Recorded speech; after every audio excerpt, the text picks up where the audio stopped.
বিচাৰে কোনৰ যোগেদি 400জনকৈ অধিক ex-NDP বিলাকে চাকৰি পালে।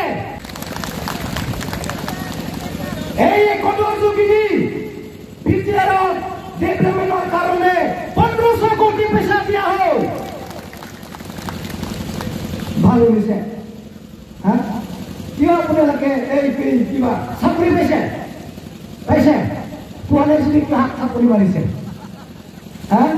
মই কোৱাৰ কাৰণে হা দিল্লীত 15 নৱেম্বৰত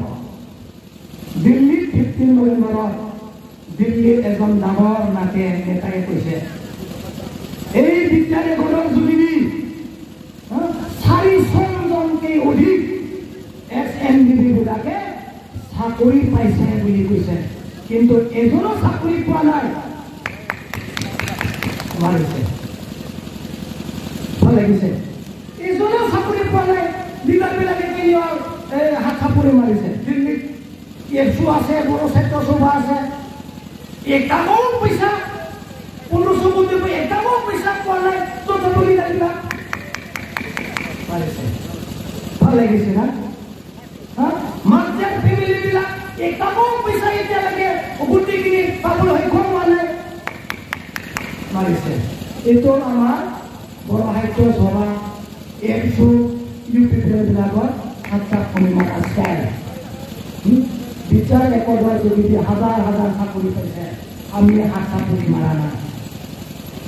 বিচিচি ৰেকৰ্ডৰ যোগেদি হাজাৰ চাকৰি পাইছে, আমি হাত চাকৰি মাৰা নাই। বিচাৰ ৰেকৰ্ডৰ যোগেদি এজনো চাকৰি পোৱা নাই, হাজাৰ দিল্লীত হাত চাকৰি মাৰিছে। ভাল শুনিছে? ৰাইজক মিছাকে হাত চাকৰি দিয়াটো ভাল নহয়।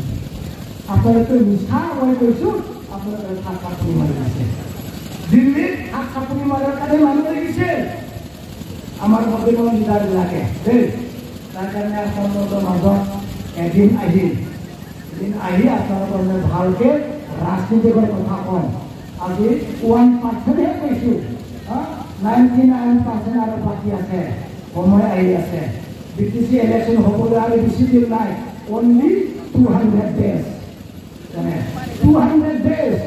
200 daysৰ ভিতৰত মাজত 200 daysৰ পিছত তুমুল বড়ো আৰু বিটিআৰত চিট হৈ নাথাকে।